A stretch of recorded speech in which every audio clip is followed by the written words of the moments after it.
One of the dogs had 12 puppies last night, and I'm the only one on the farm. The two helpers that they come later, but the farmer's gone off to Spain with his family, and I, uh, I was the only one here. I was kind of nervous about going into the den. I got pictures and video that I'll put up later, but it was quite an experience this morning going in and seeing Mama covered in blood and with the babies. It was spiritually awakening in sorts. That's the update for that. But what I wanted to talk about is how I've lost a lot of followers because I stopped doing DMT videos. A couple of years ago, like, I had a hell of a lot more followers than I do, and then I noticed when I stopped doing the DMT videos and started doing more artistic videos, I lost a bunch of people.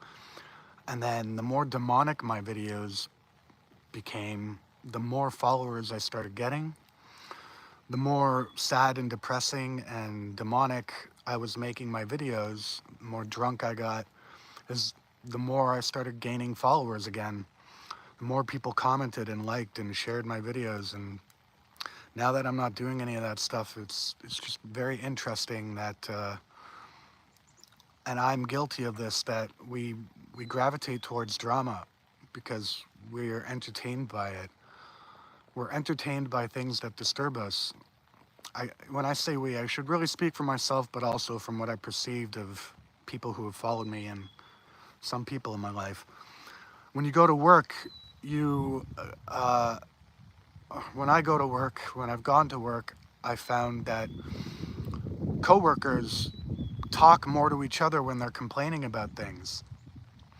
When they're complaining about the job or their life, they gather and they relate to complaining, and there isn't enough positivity going around. There isn't enough people cheerleading people on for positive things. It's more like, how can you relate to my pain and then we can be friends. It's never, how can I relate to the good that you're doing in your life and let's do it together. It's more often than not a competition or jealousy. And I think that's one of the biggest problems with society, is that's the separation. We think we're getting closer with our negativity, but it's what we're doing is we're like building a bomb. When you build a bomb, you're putting all the parts together and then it explodes. And it's never pretty. A bomb is never pretty when it goes off, unless it's slow-mo. But what I'm getting to is the positivity should be something we gravitate towards. It should be something that we want in our lives. We want to look up videos of happy things, but the majority of people don't. They'd rather see people fighting, or Karens, or woke versus non-woke, or Republican versus Democrat. This has got to change. And I might have found Jesus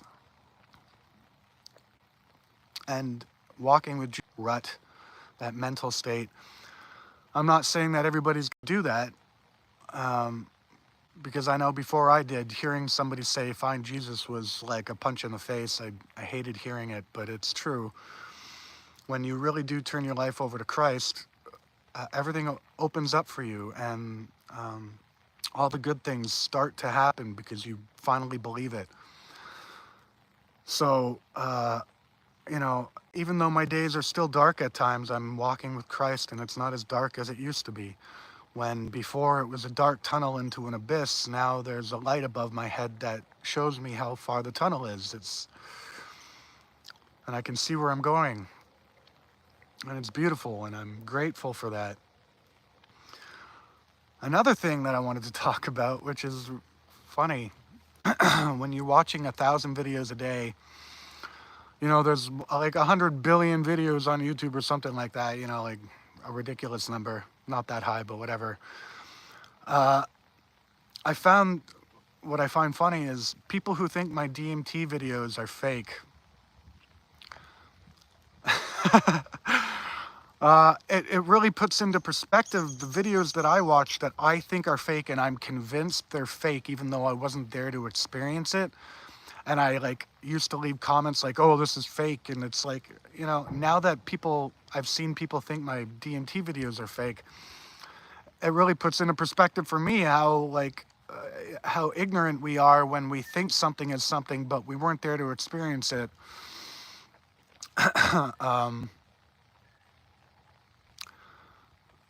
All I can do for those people is wish them well and say thanks for your view. I can't take them back in time with me to show them the reality of what was going on, but I used to think that way about God and Jesus. I used to think, well, I wasn't there. I don't know if Jesus was real or not. It's the same ignorance. It's the same ignorance. Unless we're there to experience something, we think it's impossible or it's fake, and we get our minds so set on it that we convince other people that it's fake, and then they believe it because they weren't there. The difference is when you open your heart to Christ, when you finally let go of your ego and the doubt that's been brainwashed into you throughout the decades or centuries that Christianity and Jesus is fake, and when you finally let go of that stuff and you allow Jesus to come into your life, you don't need to have been there when Jesus was alive, because Jesus is literally alive in you and you feel it and you walk with him and it's real. It's real. And the more you pray and the more you spend time talking with him is the more you get to know him. When people think that he's not talking back to you, he really is, and he's making the differences in your lives. It's beautiful. So I used to hate Kamala Harris and hate that side of the line, and hate the woke agenda and all this anger and hatred building up in me for their self-absorbed entitlement. And now I don't see that. Walking with Christ, looking through that abyss tunnel with the light on, I see these people are broken as I am. And I have compassion and for them, and I forgive them as Jesus would. And my anger towards their entitlement goes away, and I'm no longer frustrated by it. I feel like we are all in this world, in this simulation, this Jesus simulation, trying to figure out a paradox, trying to do our best to eat, breathe, and sleep and repeat. And the more hate we have for people trying to do the same thing, is the more hate we're putting into ourselves, is the more doubt we're putting into ourselves. And the easier it is to disagree and hate and doubt with other people, to blend with them. And I can't do that anymore. I would rather nod and allow them to think they're right stoically and just give them love. Send them love, even if I don't say it, just the energy of Christ through me to them. God, please cast out any doubt or demons that may be controlling this person. Jesus, please put your love into them and shine your light above them so that they can see their way through the tunnel. And that's the best that I can do now. And the best that I can do for that is, it's a proud thing. I feel proud of myself. I feel both proud but humbled, and it all makes sense. It's so much better to understand that we're all suffering and to have compassion for even your worst enemy than it is to hold on to hatred. And if I was scrolling past a video of somebody like me talking this way, love and Jesus is the way, love your enemy, I would get mad. I would get like, but they need a punch in the face. And it's not real. That anger is why those people are still as negative as they are. We don't give them enough love. You don't give your enemy enough love. Jesus said, if your enemy gives you a mile, give him two. If your enemy makes you walk a mile, walk two. I love that. And I agree with that. Because the people who are enemies, people who are psychotic, might have something biologically wrong with their brain that causes either schizophrenia or psychopath, psychopathy, they need the real love of Christ. And the love of Christ isn't given by a man who appears in the sky and reaches down as the Son of God and pulls people out of the thing. The love of Christ is given by you. Jesus works through you in your compassion, and you give your enemy your hand. And when they do that, and even if they act negatively towards that, even if they're like, oh, well, I won, and you allow them to do that, but later on, I guarantee you, as someone who is speaking from experience, it's a little ninja bomb you've planted into their subconscious that this person was kind to me even though I treated them so poorly. Maybe I didn't win that conversation. Maybe I didn't win that argument. I see how kind they were to me even though I was so mean to them. And they'll think about that.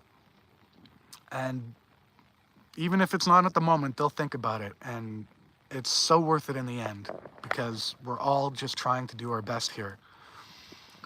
We're all just trying to get along in a time where it is specifically programmed to make us hate each other. I was the king of hating everybody, hating myself, and thriving off of hatred.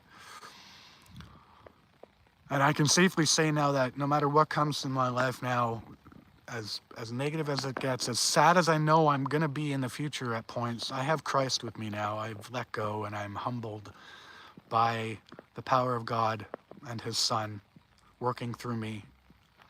And it's all part of the plan. It's the Jesus simulation.